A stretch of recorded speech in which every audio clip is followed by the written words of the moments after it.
Shalech teshalachas ha'eim v'sabonim tikach loch l'man yitav loch v'arachta yomim. Here we have a mitzvah in Parshat Ki-Teitzei which has inspired thoughts and ideas for centuries, ever since it was written. What is really in this particular mitzvah? First of all, what is this mitzvah?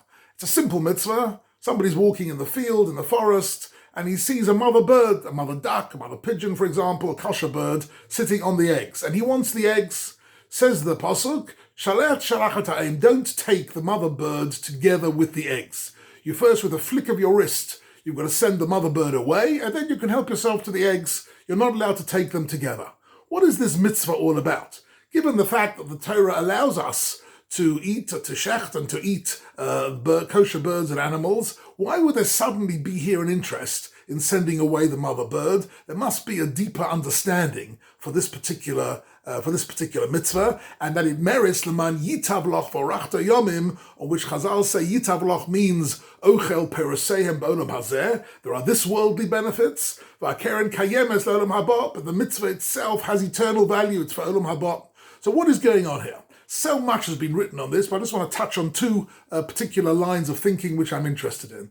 The first one is Samson Raphael Hirsch gives us the idea that actually what we're dealing with here is the relationship between the mother bird and its nest and its young in nature, and symbolizes, if you like, the maternal instinct. Why doesn't the bird fly away when you approach? Because she's bound to her eggs through a built-in maternal instinct. That maternal instinct is so crucial and vital to human existence. The connection between a mother and her offspring, that is something on which the world is built, that when we come across it in nature, we have to show it some respect.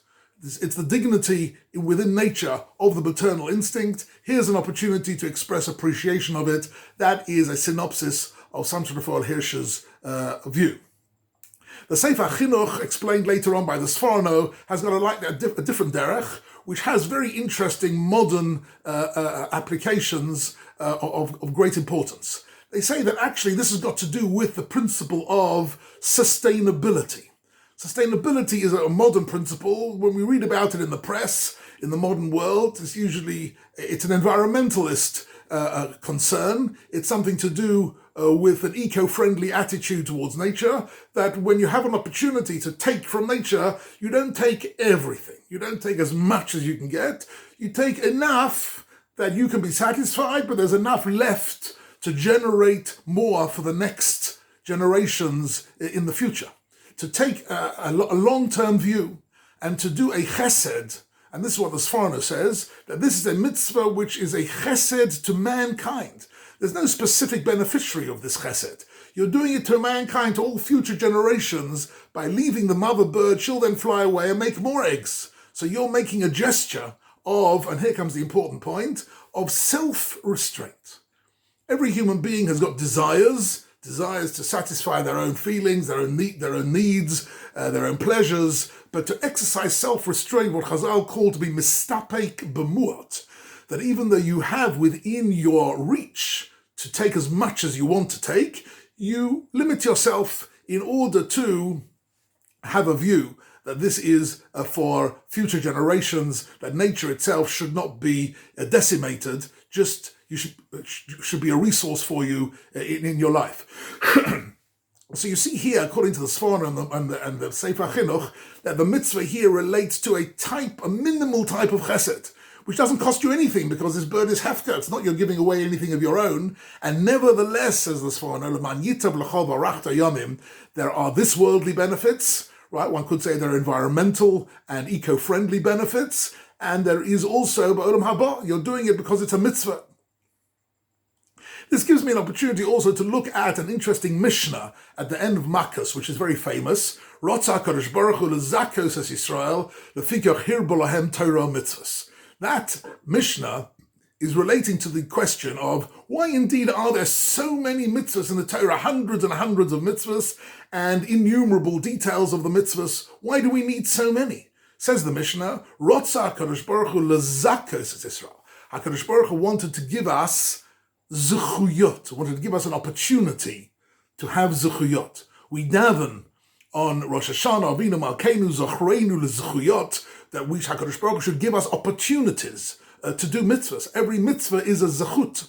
In addition to being a zechut, which simply means that you actually, if you like, in a sense, scored a mitzvah, in addition to that, there's also the idea that l'zakot et Israel means from the word zach, which means shemen zayid zach, which means purity. That the mitzvahs are there to purify us and to refine us and make us better people. If we go into the mitzvah and we have, as Shimshon Fall here says, respect and understanding for the dignity of the maternal instinct, and we also have a sense of sustainability and an environmentalist approach to nature, this refines us. We are better people for it. And therefore, Rotza Kadosh Baruch Hu L'Zakas Yisrael, Kadosh Baruch Hu wanted to refine us and give us these mitzvahs, and that is a general principle with all mitzvahs, particularly Parshat Ki-Teitzei, with its multitude of mitzvahs, 74 mitzvahs out of 613, more than 10% of all the mitzvahs in the Torah. And here we have them all in one parsha. What's interesting here is the Rambam says that the key to Olam Haba is to do one mitzvah b'shleimut. To do one mitzvah, mitzvahs are not only quantities of mitzvahs, but quality of mitzvahs. If there are many mitzvahs, different people have got different tendencies, different strengths, different circumstances. Because there are so many mitzvahs, says the Rambam, everybody will find one mitzvah which they can do b'shleimut, which can do it not only in the quantity, but in the quality of the mitzvah. What is shleimut? That you'll do it with all its details, not just be shomer mitzvahs, but be medaktek b'mitzvahs in all its details. You'll do it with the right kavana, with the right intention, not for egoistic purposes, and not shalom lishma, but do it completely for the right reasons. And you'll also do it b'mesirus nefesh, in other words, even if it's beyond your comfort zones and it's difficult to do, you'll do it. And that is to do a mitzvah b'shleimut. And by doing that, says the Rambam, that's the mafteach to Olam Haba. In order to be a ben Olam Haba, the Rambam writes in his commentary to this mission at the end of Makkos, you need one mitzvah in your life that you've done b'shleimut, and that is the mafteach. This is a very fascinating issue. Rashi in this week's parsha goes along a slightly different line, which is the principle of mitzvah goreres mitzvah, which has always fascinated me. Mitzvah goreres mitzvah means that mitzvahs which you think are completely unconnected to each other, actually there is a whole invisible network of links and portals between every mitzvah and every other mitzvah.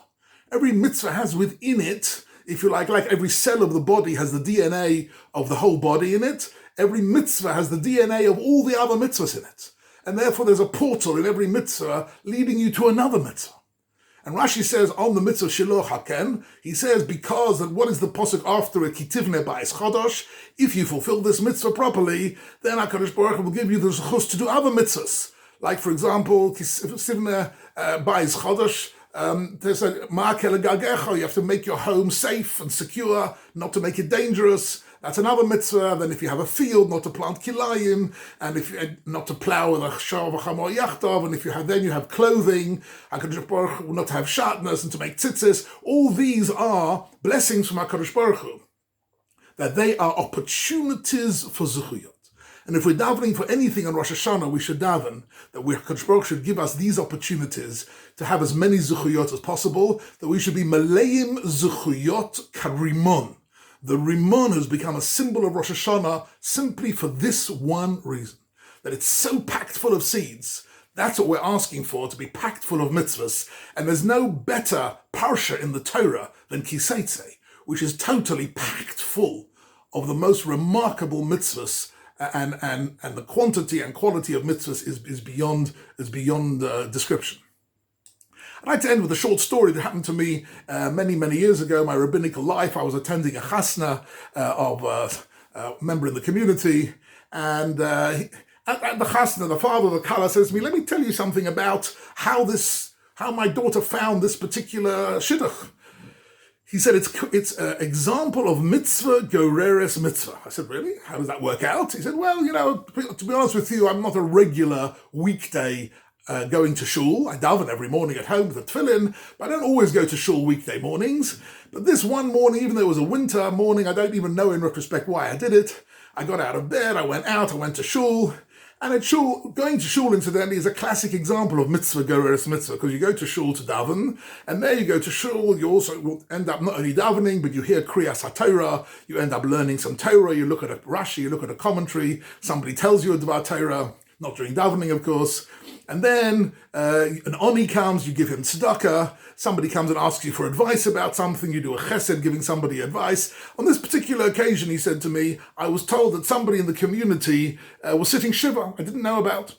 The next day I went to pay a shiva visit. At the shiva visit I met, he had a very fine, wonderful unmarried son, and I mentioned to him, my daughter, I have an unmarried daughter. Anyhow, the shidduch was suggested, and here we are sitting at the wedding of this particular couple, mitzvah goreres mitzvah. This is an example of something that happened in my community life.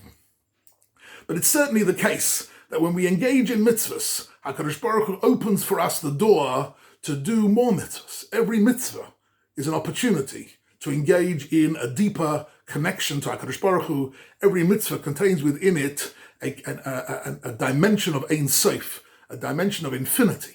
And therefore, even though we engage in environmentalist issues because of Ochel Pereseim Ba'olam Hazeh, our this worldly concerns, nevertheless, if we do it with the right kavanah, they are also the concerns of the Borei Olam.